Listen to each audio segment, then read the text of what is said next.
Va a venir pues como con una introducción, una definición de lo que es la esclerosis múltiple, un poquito como de historia, epidemiología, ya va la etiopatología, la fisiopatología, luego les mencionaré como las manifestaciones clínicas más relevantes, el curso de la enfermedad, el diagnóstico y finalmente pues como un poco del tratamiento. Entonces, comenzando un poco como tal introducción, cuando nosotros pensamos en esclerosis múltiple, pues tenemos primero que entonces definir la palabra. Cuando a mí, por ejemplo, me mencionan la esclerosis, se me viene a la mente pues endurecimiento y múltiple que está en múltiples localidades, pues está en muchas localizaciones. Entonces eso, de cierto modo, es la esclerosis múltiple. Eh, y pues entonces ella entra dentro del grupo de las enfermedades que afectan la mielina, específicamente las de carácter desmielinizante, y va a generar una discapacidad con síntomas relacionados al sistema nervioso central, es de carácter inflamatorio, y se cree que su etiología, pues se cree que es de carácter autoinmune, aunque pues eso está como en investigación. Además, pues es una enfermedad que es altamente discapacitante y, y, va pues como tal a tener estas características y es una desmielinización en la sustancia blanca, que sabemos que es la que precisamente tiene la gran parte de la mielina, en la que a futuro va a presentar un daño axonal y luego lo que serían por ejemplo, los astrocitos se van a encargar de la gliosis. Y esto es a lo que nosotros vamos a llamar como placas. Estas placas son lo principal que van a generarnos la sintomatología de lo que sería la esclerosis múltiple. Y estas pueden suceder pues, en cualquier lugar del sistema nervioso central. Ya en base a esto, entonces, pues vamos a hablar un poquito de historia. Esta es una monja holandesa que se llama Santa Liduvina de Schiedam, que fue como la primera paciente reconocida pues por tener esclerosis múltiple. Murió de 53 años y se cree que es la patrona como de los enfermos crónicos. Y su sintomatología fue parálisis de una extremidad, disfagia, trastornos sensitivos y problemas visuales. Luego, lo que serían Charcot, Jean Cruvelier y Robert Carswell fueron los que primeros como en interesarse como tal en la esclerosis múltiple y describieron como tal áreas de la esclerosis y los síntomas clínicos. Algo que tenemos que tener en cuenta con la epidemiología es que es muy importante para la esclerosis múltiple, porque en base a se han intentado hacer estudios para identificar muchísimos factores que pueden predisponer a la esclerosis múltiple. Entonces, la esclerosis múltiple dentro del espectro de las enfermedades del sistema nervioso central es la causa más frecuente de discapacidad permanente. Y obviamente pues no podemos dejar a un lado el trauma, que también es importante, es una causa importante de discapacidad. Le da a más mujeres que a hombres en una proporción más o menos de 3:1, 2:1. Y algo que llama mucho la atención es que a medida que ha pasado los años, la incidencia en las mujeres ha aumentado. Y pues esto se ha logrado, pues como saber, por ejemplo, en una revisión sistemática, analizaron que desde 1955 hasta el 2000, la razón de mujeres afectadas con respecto a hombres ha aumentado casi el doble. ¿Sí? Y aunque no se sabe el por qué ha aumentado en mujeres, sí se han empezado a hacer especulaciones con otros estudios que vieron que el aumento de la incidencia era concurrente con el cambio poblacional de áreas pues, rurales a urbanas. Entonces empezaron pues, precisamente a hacer especulaciones para ver si posiblemente habían factores ambientales relacionados con la urbanización que podían como influenciar al desarrollo de la esclerosis múltiple. Algo respecto al rango de edad medio en el que inicia la enfermedad, pues por lo general es del 28 a 31 años. Sin embargo, dependiendo como del fenotipo que tenga la persona, puede darse antes o después de esta edad, que más adelante pues les voy a hablar de estos fenotipos. Y muchísimos estudios como en soporte a una posible base autoinmunitaria, intentando como encontrar esto, pues observaron que pacientes con esclerosis múltiple eran más propensos a otras enfermedades autoinmunes y también del modo pues, contrario, pacientes con enfermedades autoinmunes son más propensos a tener esclerosis múltiple. Por ejemplo, un estudio danés encontró que los pacientes con esclerosis múltiple, los pacientes con diabetes mellitus 1 tenían un riesgo aumentado de desarrollar esclerosis múltiple. Pero obviamente como para ya sacar conclusiones se tendrían que hacer muchísimos más estudios. En Colombia, bueno, no, en el mundo existen más o menos 1.300.000 personas afectadas o incluso más. En Latinoamérica más o menos 50.000 personas afectadas y en Colombia hay una prevalencia de 4 casos por cada 100.000 habitantes. Estos datos son un poquito como la esclerosis múltiple no es una enfermedad que haya que reportarse, entonces estos valores pues son muy limitados y pueden incluso ser mayor. Y pues se ha también visto que hay unos lugares en el mundo que tienen muchísima más prevalencia de esclerosis múltiple que otros países.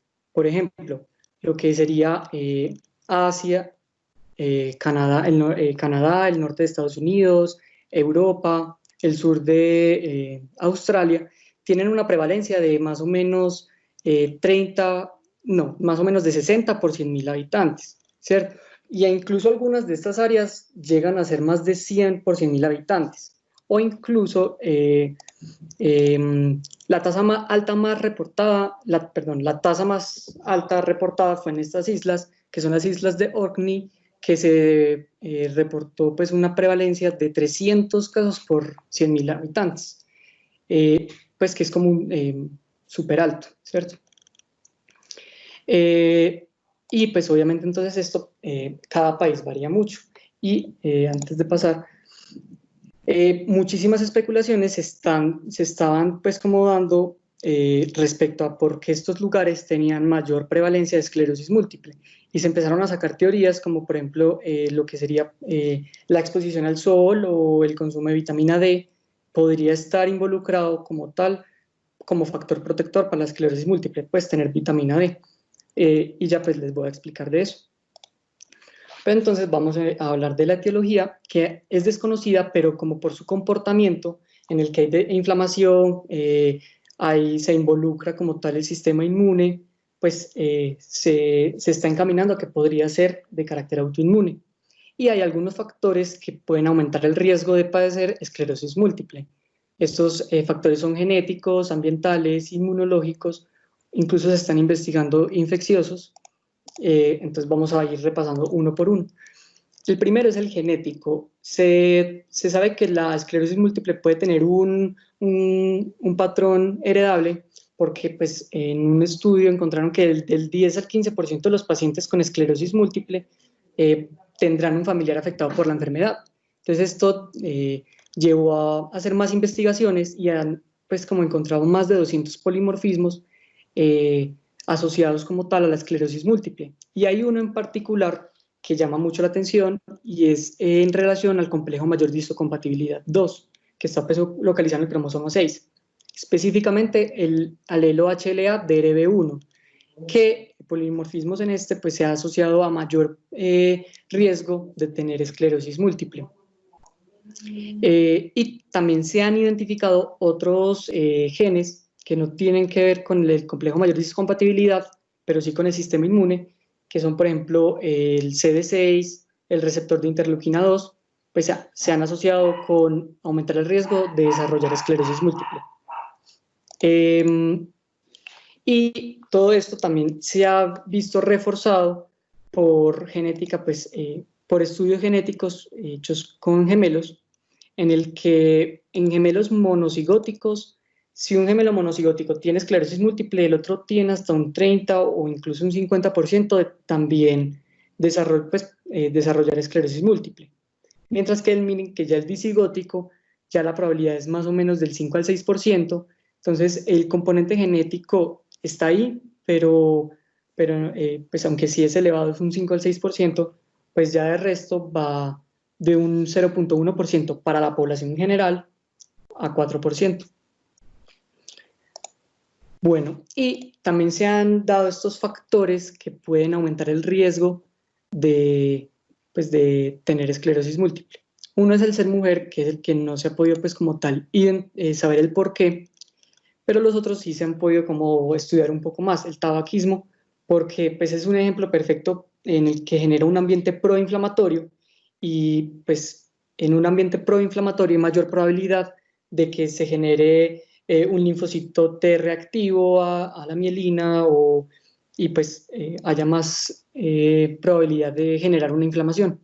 Lo mismo pasaría con la deficiencia de la vitamina D. Sabemos que la vitamina D es un inmunomodulador en el que si hay deficiencia de este, pues también va a haber más tendencia a lo proinflamatorio y lo mismo pasaría con la obesidad o incluso con infecciones. Respecto a las infecciones, no se ha como establecido un virus asociado a la esclerosis múltiple, pero sí se han hecho varios estudios intentando intentando identificar uno. Entonces, uno que ha llamado la atención es el Epstein-Barr, en el que más o menos el 99% de los pacientes con esclerosis múltiple van a ser seropositivos para el virus del Epstein-Barr. El problema que hay, pues como al querer como probar la conexión del Epstein-Barr, que es el que genera pues la mononucleosis, con la esclerosis múltiple es que pues, la mayoría de la población va a ser seropositiva para el Epstein-Barr. Entonces no se sabe si en verdad podría ser un agente causal. Y también se han hecho estudios con otras infecciones, con lo que sería la hepatitis B, pero no se ha encontrado pues como tal alguna relación, e incluso también con vacunas, que pues no se ha encontrado asociación con un riesgo de aumentado de tener esclerosis múltiple y las vacunas. Hay algo que me llamó muchísimo la atención y es que hubo un estudio que dijo que la infección por citomegalovirus podía ser como un factor protector para la esclerosis múltiple, pero no está claro si esta asociación es más bien como una espuria y es más bien como, pues porque no se sabe cómo dicha infección podría ser protectora. Bueno, ya continuando, entonces ya con la fisiopatología, algo que les he manifestado pues a lo largo de esta exposición es que hay un ambiente proinflamatorio. Sí, esto es algo que es clave para entender como tal la fisiopatología de esta enfermedad. Y algo que también es súper clave es identificar la diseminación en tiempo y espacio. Sí, es algo que es supremamente importante lograr identificar, incluso también para el diagnóstico. Entonces, una interacción entre el sistema inmune, inicialmente por linfocitos T, la glía, lo que serían los oligodendrocitos, y también pues toman función los astrocitos para hacer la astrogliosis, y pues un daño en las neuronas va a generar pues como tal las manifestaciones.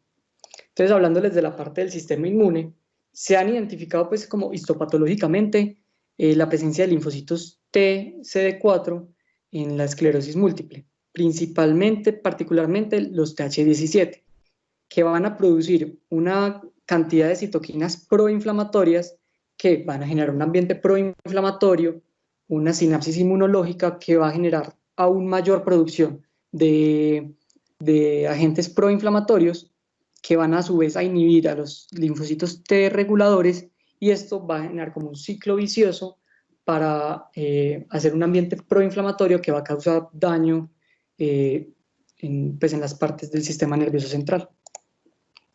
Entonces, uno de los posibles mecanismos que va a ocurrir esta desmielinización, entonces es, como les mencioné, un linfocito T que se volvió reactivo a la mielina.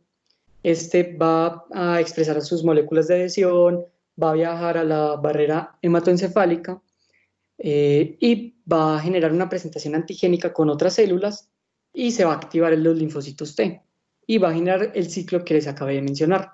Cabe aclarar que ya cuando se empiezan a producir anticuerpos contra la mielina y se empiezan a activar como tal las células del sistema innato, del sistema inmune innato, va a ser peor como el pronóstico, porque la microglía pues como tal va a liberar radicales libres y va a generar muchísimo más daño. Estas son entonces las tres que les mencioné en el que en un principio son los linfocitos T, luego pueden generarse también anticuerpos, activando el complemento, generando ese estrés oxidativo y pues generando pues la apoptosis de los oligodendrocitos. Estos entonces no van a poder remielinizar, ¿sí? Reparar, y pues se va a dar como tal este proceso degenerativo.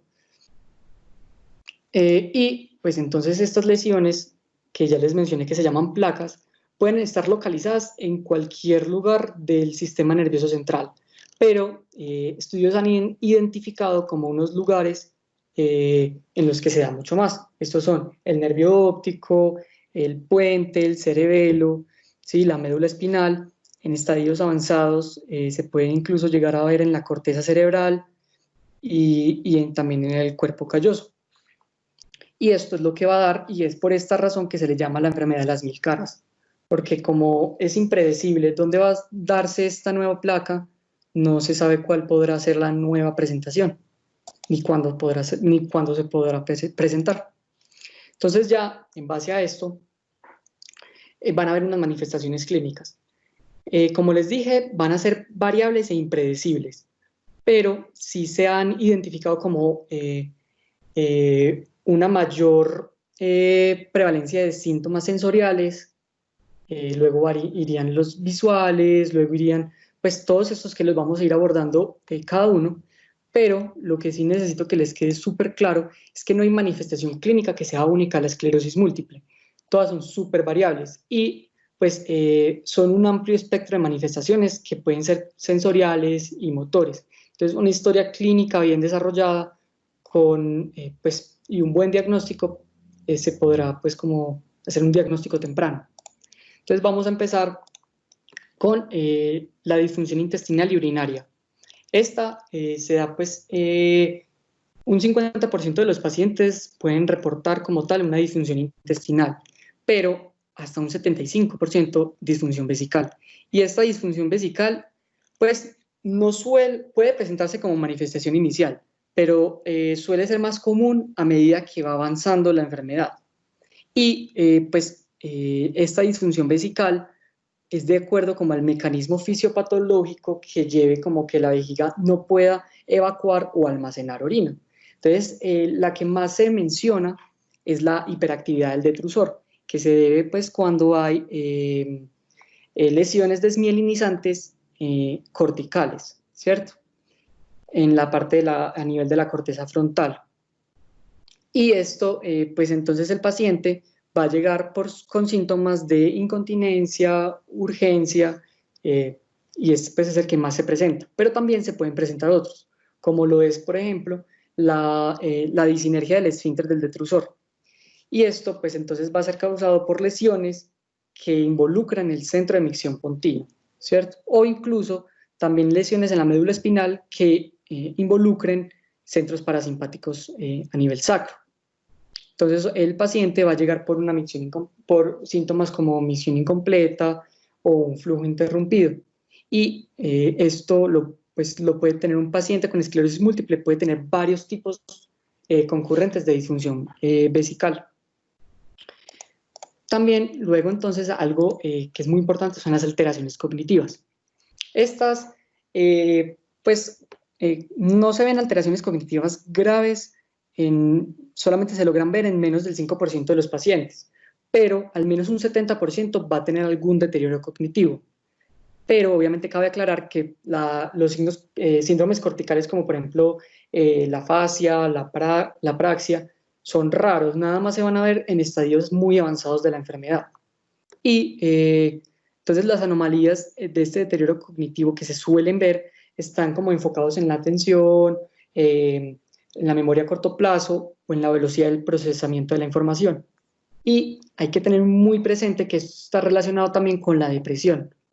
La depresión, que es la siguiente que vamos a hablar, tiene un impacto súper negativo en la cognición y está presente más que todo en pacientes que tienen falta de apoyo social o que algún estilo que estén teniendo no esté siendo tan efectivo para superar como tal esta enfermedad que es tan discapacitante, porque precisamente esta discapacidad genera pues depresión. Y entonces un paciente deprimido con esclerosis múltiple pues va a tener obviamente dificultades en la concentración, en la atención, en la memoria. Y entonces aquí es donde venimos con la depresión. La depresión entonces es común en los pacientes con esclerosis múltiple. Y pues incluso leí un estudio que decía que pues, los pacientes con esclerosis múltiple, su esperanza de vida se reduce aproximadamente de 5 a 10 años. ¿Sí? Pero el suicidio no, pues solo tenga como un pequeño efecto en esta disminución. O sea, son más bien como por otras razones. Pero obviamente el riesgo del suicidio en estos pacientes puede aumentar en comparación como con la población en general. ¿Sí?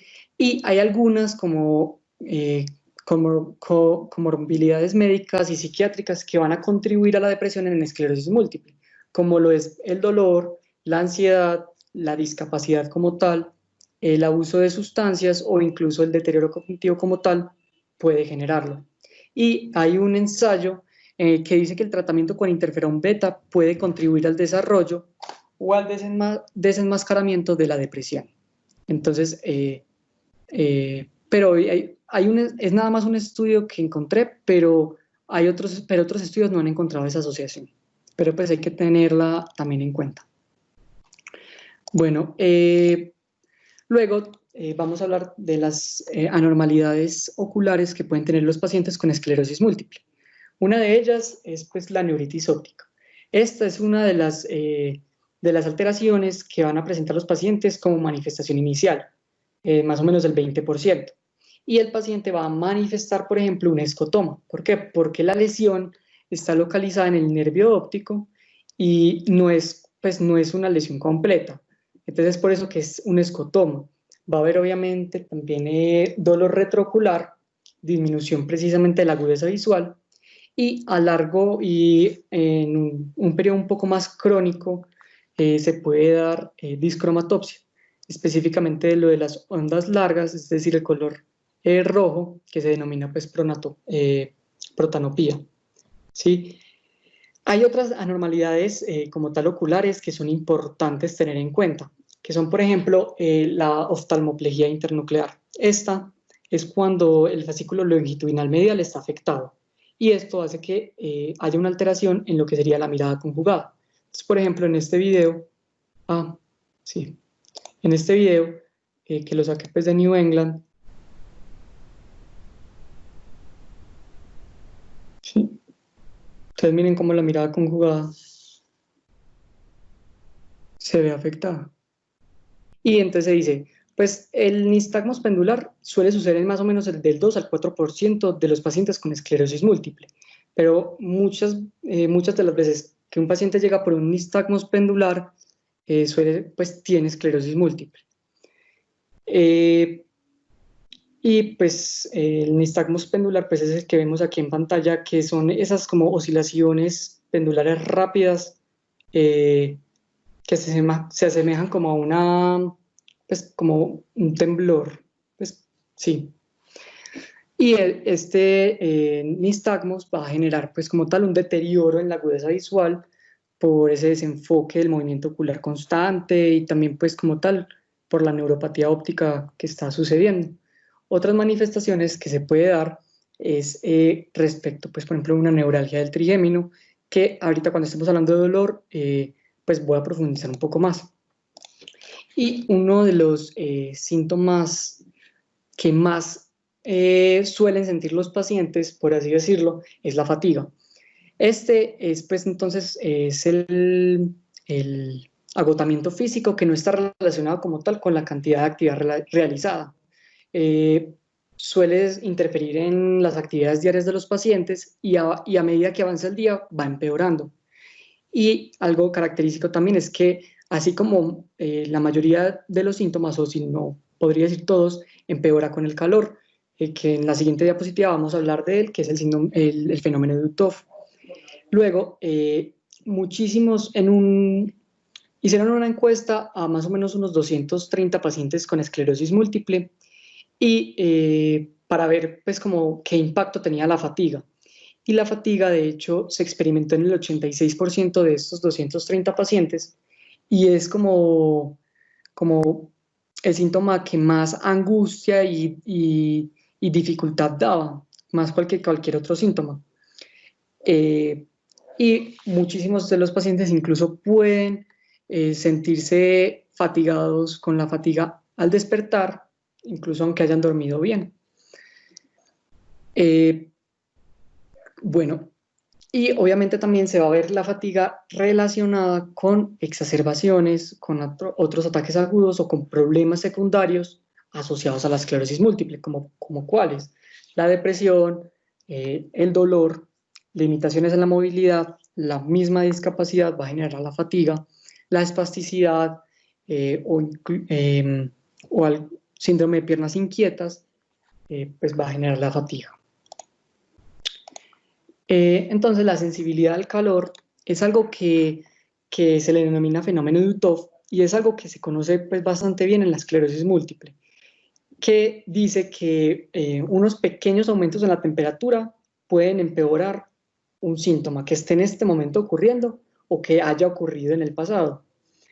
Esto lo va a experimentar más o menos del 60 al 80% de los pacientes y obviamente va a disminuir si se deja pues de exponer al calor. Y esto pues ¿por qué sucede? ¿Por qué sucede el fenómeno de Utov?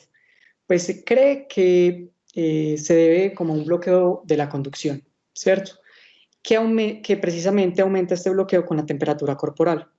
Sabemos que en la esclerosis múltiple hay una desmielinización y normalmente pues la conducción nerviosa disminuye con el aumento de la temperatura, ¿cierto?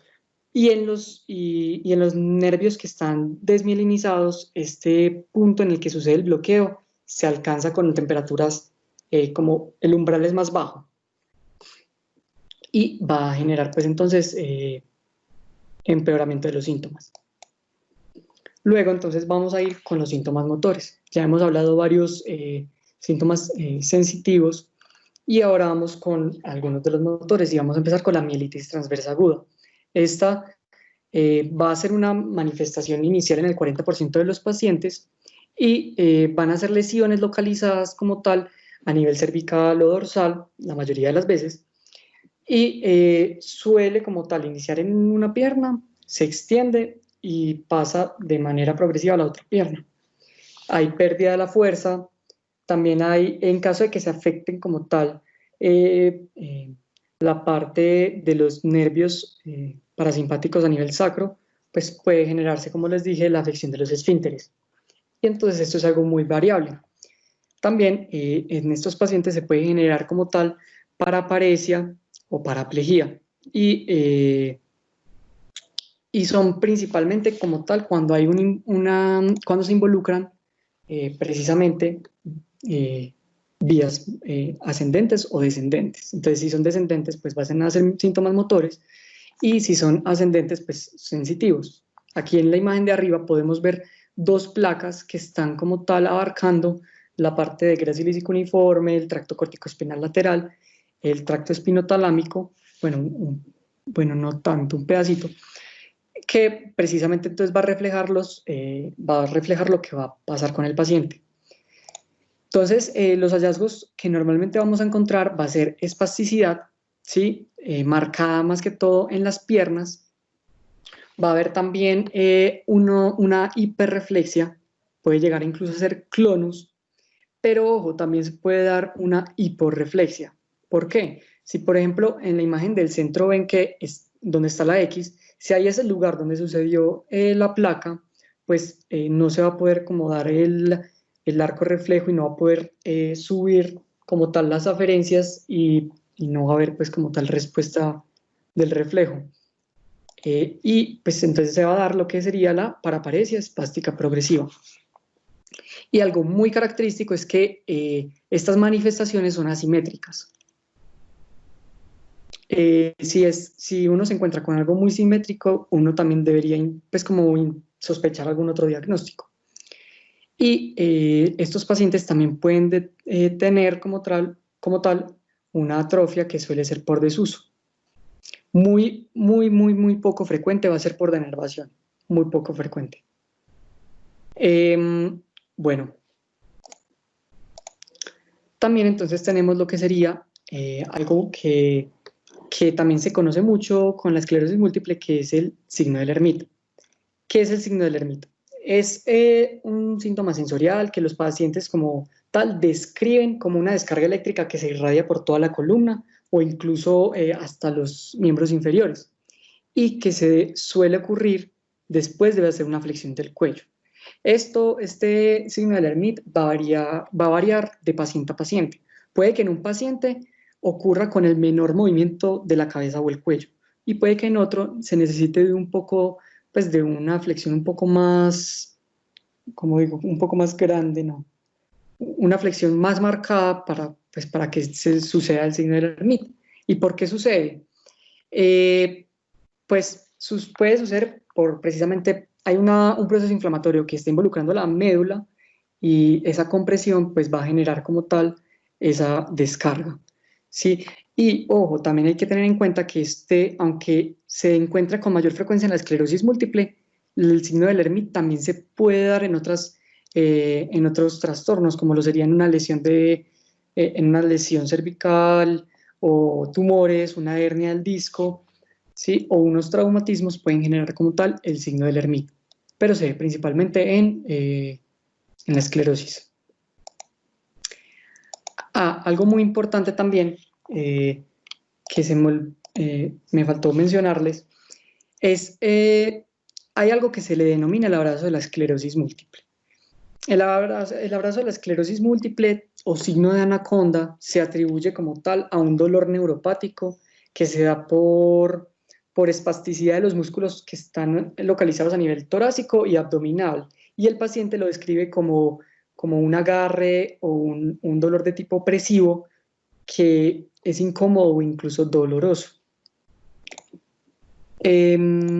Bueno, y también vamos a tener entonces, si el compromiso de la médula pues está la parte sensorial, pues se va a ver como tal las parestesias, la hipoalgesia, un dolor radicular, una disminución de la discriminación de 2 puntos, y todo esto, todo depende de dónde esté localizada la lesión.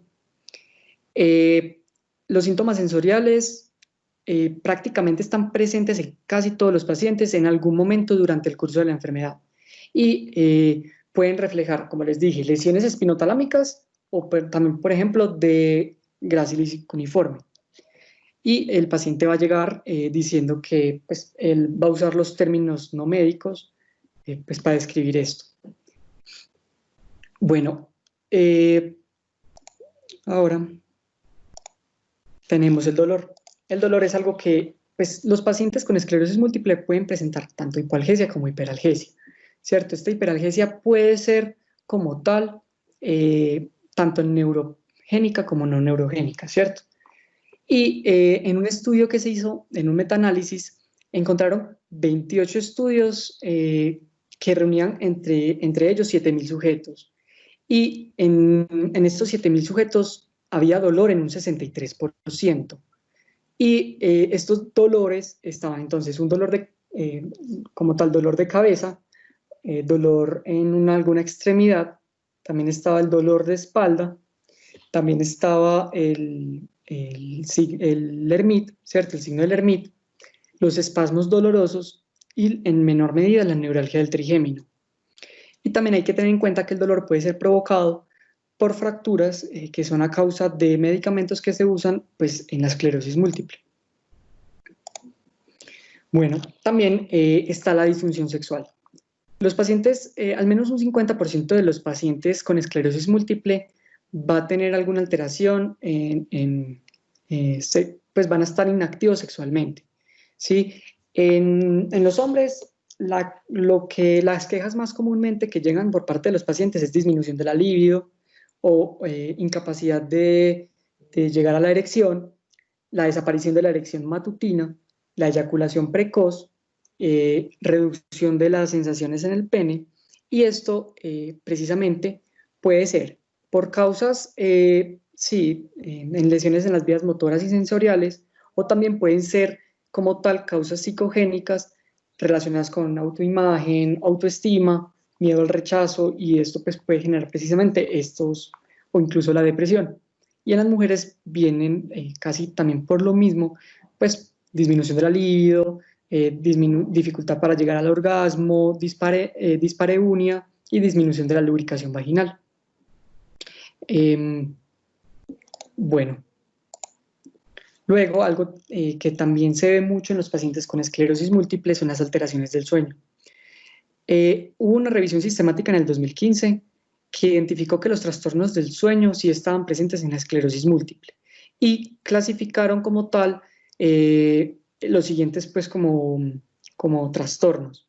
Estaba primero el síndrome de las piernas inquietas, luego estaba también la apnea obstructiva del sueño, estaban la narcolepsia también, y estos trastornos pues pueden pues estar presente o no, ¿cierto? Y hay factores que van a contribuir al insomnio, como cuál, el síndrome del dolor. Obviamente un paciente con dolor le va a ser difícil conciliar el sueño. La nocturia, que está presente hasta en un 70 al 80% de los pacientes, y efectos secundarios de medicamentos que se utilizan, por ejemplo, para la fatiga. Y algo muy importante es que los pacientes con esclerosis múltiple que se estén quejando de insomnio, hay que hacer una evaluación para un posible síndrome de piernas inquietas, porque pues este fue como el más prevalente. Y ya pues estas son como las más relevantes, sin embargo también se pueden dar otras, ¿sí? Que puede ser vértigo o incluso la triada de Charcot. La triada de Charcot pues que es vértigo, diplopía y disartria, ¿cierto? Bueno, luego entonces, ya con base a que sabemos las manifestaciones con las que nos puede presentar el paciente, que por eso se le llama la enfermedad de las 1000 caras, vamos a tener varios fenotipos de la enfermedad. Entonces está la esclerosis múltiple remitente recurrente, la esclerosis múltiple progresiva secundaria, la esclerosis múltiple progresiva primaria y algunas variantes. Pero antes de empezarles a explicar estas, tenemos que tener claro estos conceptos, que es el síndrome radiológicamente aislado. ¿Qué es el síndrome radiológicamente aislado? Es aquel paciente que llega asintomático en el que sin querer se le encontró pues como tal alguna normalidad en la resonancia magnética, porque vino por alguna otra razón y pues fue incidental. Estos pacientes tienen un 30% de probabilidad de llegar pues como tal a un síndrome clínicamente aislado, y especialmente si es un paciente con sexo masculino, si la edad es menor a 37 años y si la lesión que se encontró fue en la médula espinal. Y luego lo otro que tenemos que tener en cuenta es el síndrome clínicamente aislado. El síndrome clínicamente aislado es el primer evento sintomático de un paciente, ¿sí? Más o menos, no quiere decir que todo paciente con un síndrome clínicamente aislado vaya a progresar a esclerosis múltiple, pero sí un 60 al 80% van a evolucionar a este. Y este tiene unos requerimientos. ¿Cuáles son? Debe durar al menos 24 horas y debe estar en ausencia de infección o fiebre. Sí, de infección o fiebre. Y las presentaciones que suelen suceder en el síndrome clínicamente aislado pueden ser cualquiera de las manifestaciones que les mencioné, pero se destacan las siguientes. Está la neuritis óptica, ¿sí? Una oftalmoplegia internuclear, algún síndrome cerebeloso o la mielitis transversa aguda. Estos suelen ser como tal manifestaciones iniciales en los pacientes con esclerosis múltiple. Entonces ahora vamos a ir por cada uno de los tipos. Está la esclerosis múltiple recurrente remitente. Este es el fenotipo que la mayoría de los pacientes van a tener, más o menos del 85 al 90%.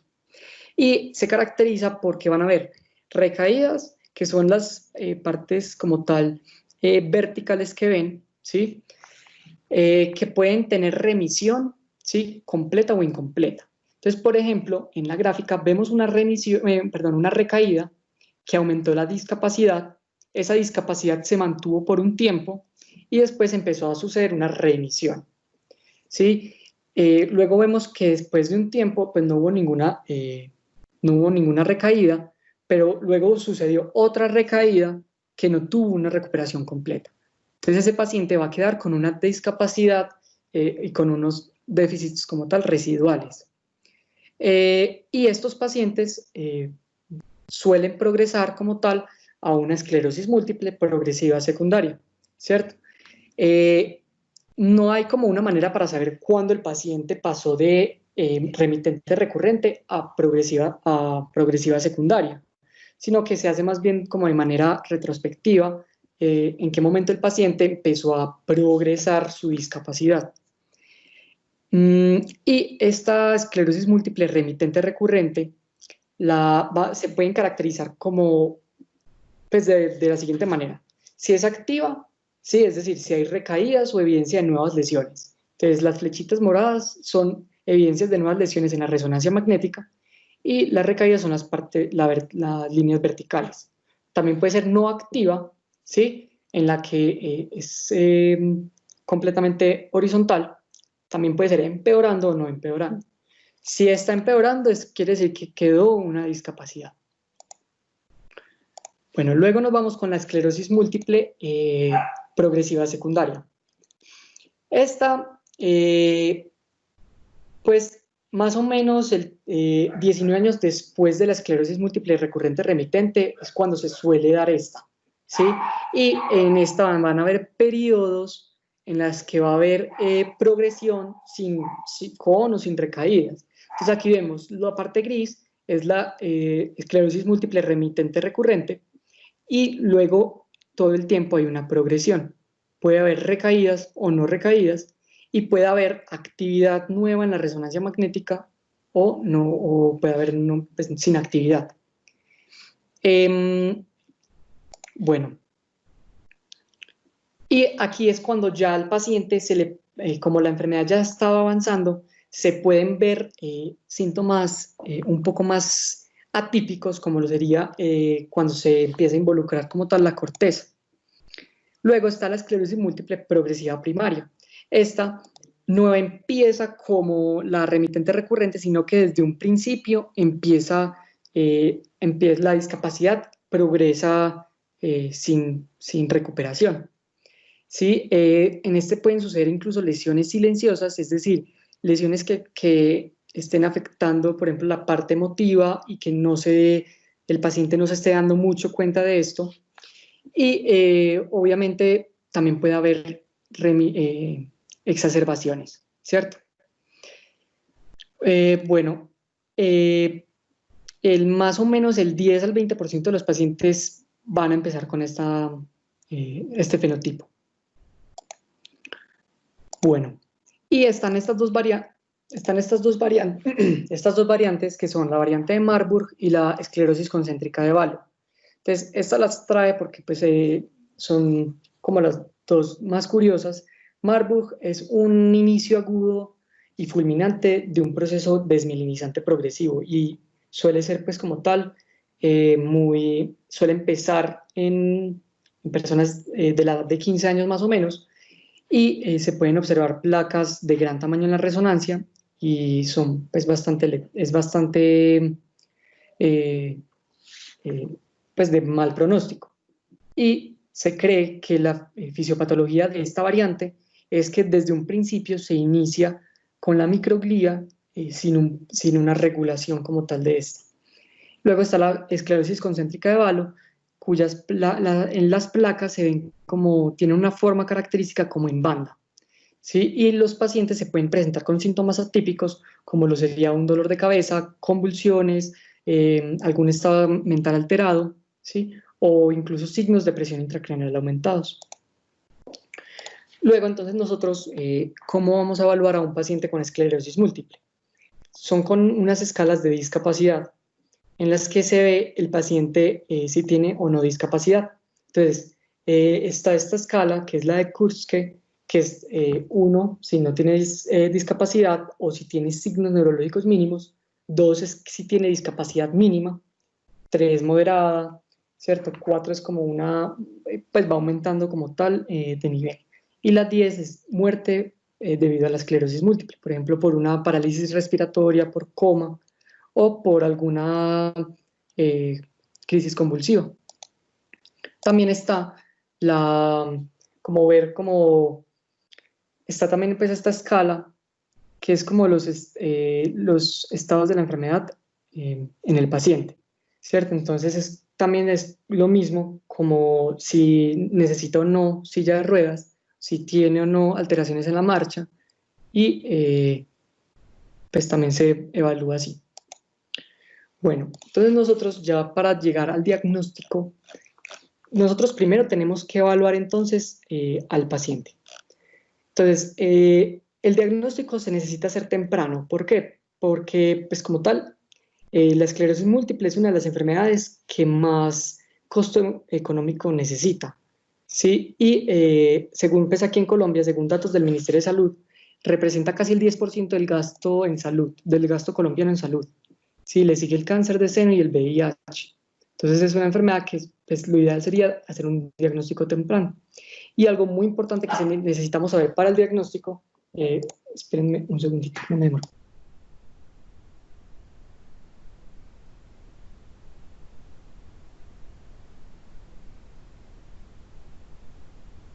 Ya, disculpen, es que mi perrita está...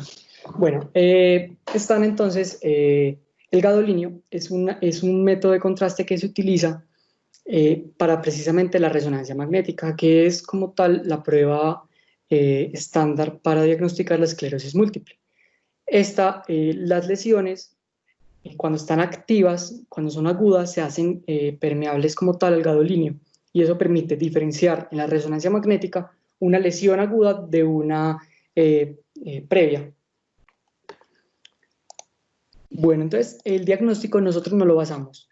Hallazgos clínicos con los criterios de McDonald, que ya se los voy a explicar, con la neuroimagen, que es la resonancia magnética, y en caso de que se necesitan hacer algunas pruebas adicionales, como lo sería análisis de líquido cefalorraquídeo o potenciales evocados, para poder como confirmar el diagnóstico.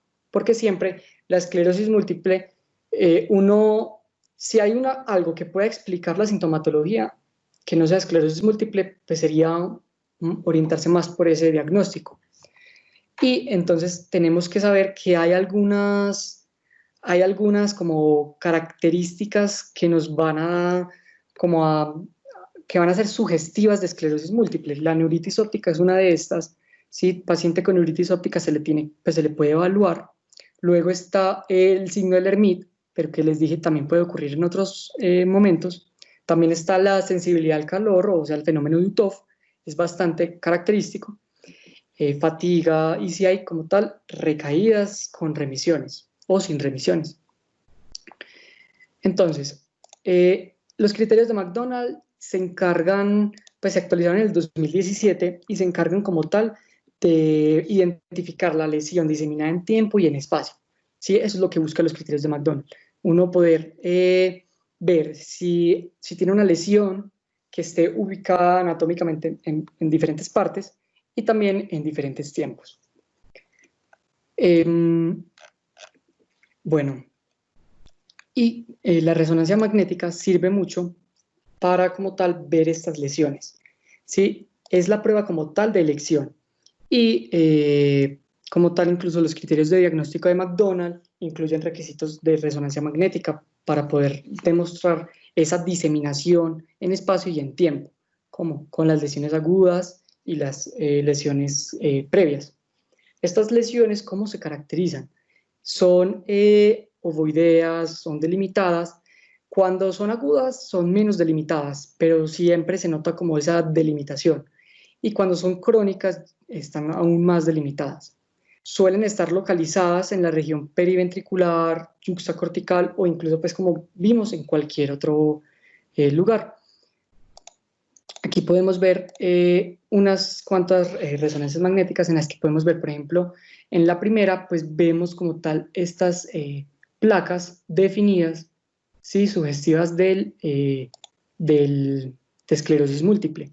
Y hay algo muy característico que es se me acabó de ir la palabra, son los dedos de Dawson, ¿cierto? Que son precisamente estos localizados pues en la imagen B, que son esas lesiones como preventriculares que como que están dispuestas como de manera característica, ¿cierto? Como en ángulo recto, con respecto como es al cuerpo calloso. Y también estamos viendo en la cuarta imagen como tal el compromiso de la médula. También, y por eso es que es tan importante.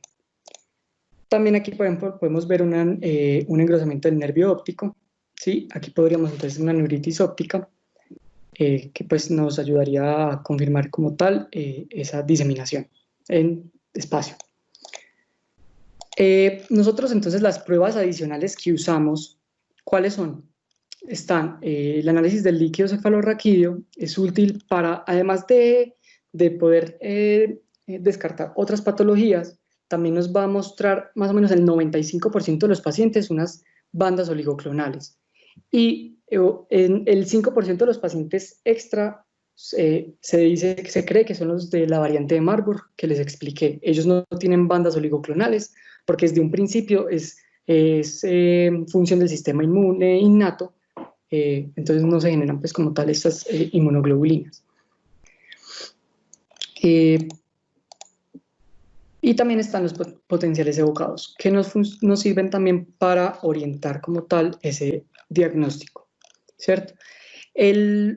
Los potenciales evocados, más o menos del 50% al 90% de los pacientes lo van a tener anormales. Entonces no son muy, o sea, no nos van a confirmar mucho el diagnóstico, pero sí nos van a poder descartar como tal.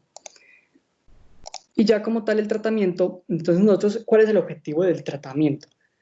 El tratamiento, pues, la esclerosis múltiple no tiene cura y el tratamiento no es capaz de detener la progresión, pero sí es, el objetivo de este es como tal disminuir lo que serían las exacerbaciones, ¿sí? Y también, obviamente, evitar el desarrollo de nuevas lesiones y así reducir como tal esa discapacidad. Pero la progresión de la enfermedad es lo mismo. Ya luego, entonces los agentes que se utilizan serían entonces el interferón beta, ¿sí? Que recordemos que hay algunos estudios que están diciendo que puede producir la depresión, pues puede desembocar la depresión, pero posiblemente los efectos beneficiosos sean mucho mejores. ¿Qué hace el interferón beta?